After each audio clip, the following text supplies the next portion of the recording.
Hi Capricorn! Kumusta po kayong lahat? Okay, so ayan Capricorn, maraming salamat po sa walang sawang pagsubaybay sa ating pong mga reading, and kung ikaw ay bago pa lang sa ating channel, mag-subscribe na po kayo, then i-click mo na rin yung ating notification bell para lagi kang updated sa ating mga bagong upload, okay? So guys, sa mga interesado pala sa ating private reading, nasa description box below yung link ng aking Facebook, message nyo na lang po ako. Okay, so yung reading pala natin guys is ganap sa inyo ngayong February 2025. Okay. Capricorn, ganap sa inyo ngayong Feb. Ito muna tayo guys sa overall energy. Overall energy. Overall energy. Spirit guide.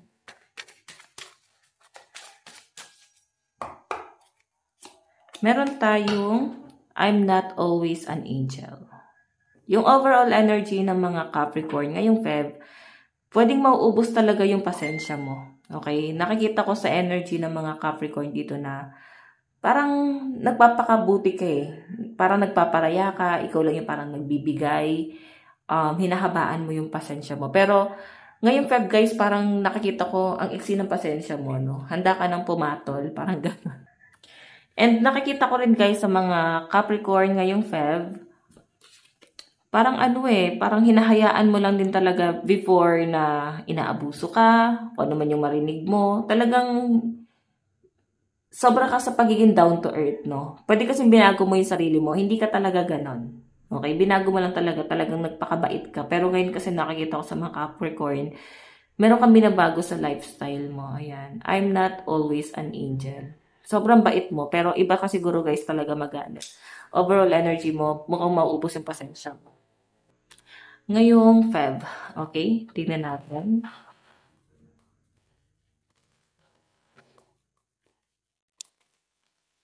Capricorn, Sun, Moon, Rising, and Venus sign. Ganap po sa kanila ngayong Feb 2025.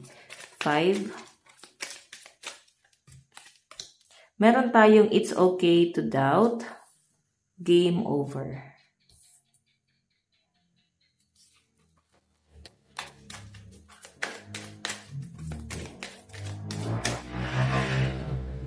Pasensya na kayo sa mga sasakyan na dumadaan. Meron tayong infinity. Meron tayong stop repeating the same thing. Okay. So, Capricorn, pwedeng may dito. Ito, it's okay to doubt. Sinasabi lang dito guys na huwag ka laging sugal ng sugal.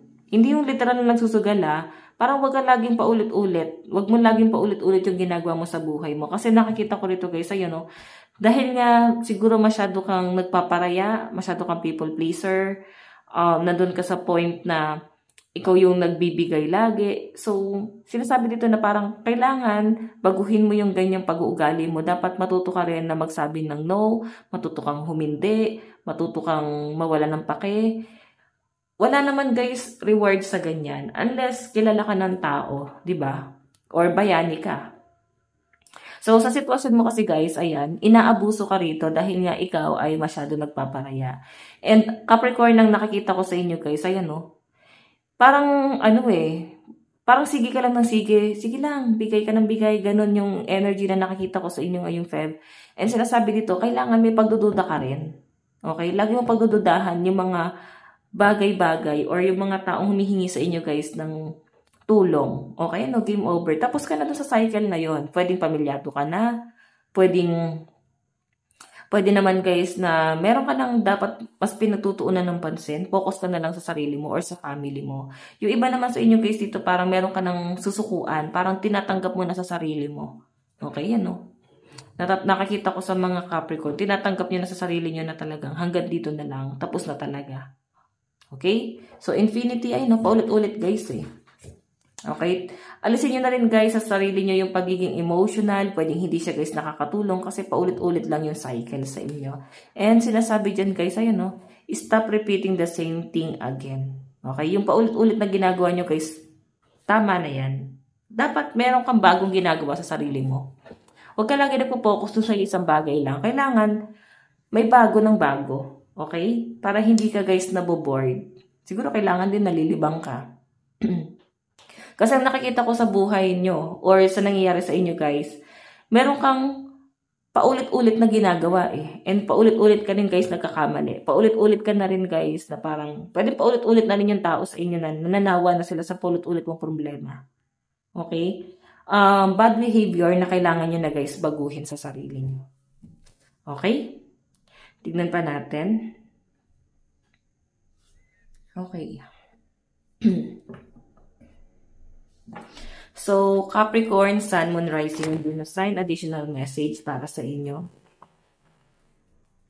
Again, kung sa love life nito guys, baka kailangan meron na kayong limitahan. Lalo na at kung paulit-ulit na yung nangyayari. Baka hindi na guys tama, no? Kailangan putulin na yung yung pangit na ginagawa. Okay? Kung sa love life guys, napaka-toxic na nito. Pwedeng on and off kayo ng person mo. Parang kailangan may magparaya na dito. Kailangan may umalis na dito. Kasi walang ending dyan guys. Paulit-ulit lang kayo. Okay. Tignan natin. Meron tayong Fury. May nakikita ko dito guys. Ang init ng ulo mo ngayong Feb. So, nakikita ko guys na talagang mauubos yung pasensya mo. Talagang lalabas yung yung dragon mo sa katawan. Sobrang haba ng pasensya nyo, Capricorn. Then, ngayong Feb talagang ang iksi niya, guys. No? Tignan pa natin. Meron tayong sweet dreams. Meron tayong indulgence. So, bakit daw hindi mo itry na magpahinga? No, bigyan mo ng time yung sarili mo na makapagpahinga. Mag-ano ka rin guys, unwind kasama yung family, friends, baka may ganong pangyayari dito guys. Okay, ayan, third wheel. May nakikita ko dito guys, pwedeng may travel na paparating sa inyo. Pwedeng malayo-layo to, pwedeng celebration na pupuntahan nyo guys, ayan. Okay, I think mag-enjoy ka dito, baka birthday, binyag, kasal, or kung ano man to guys na pupuntahan nyo. Parang nakikita ko dito guys na parang paghahandaan mo to.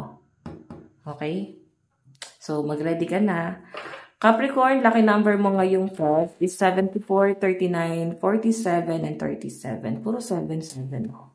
Advice para kay Capricorn. Meron tayong reaching your destination. Your light is shining bright. So, sinasabi lang dito guys na parang baguhin mo na talaga yung ginagawa mo. Hindi ka na pabata. Patanda na tayo. So, kailangan guys, parang, alam mo na yung, yung responsibilidad mo. Lalo na kung ikaw ay may pamilya na. So, though, nagpo-focus naman talaga yung mga Capricorn. Alam naman natin ang mga Capricorn is sobrang workaholic, masyadong focus sa mga responsibilidad. So, sinasabi lang dito guys, pwedeng medyo distracted ka, nalilis ka ng landas. Alam mo yun, napupunta yung attention mo sa gulo. Sa halip na nakapokus ka lang doon sa stability at sa kagaganda ng buhay mo. Okay? So Capricorn, ito lang pong inyong reading. Maraming salamat po. Bye-bye!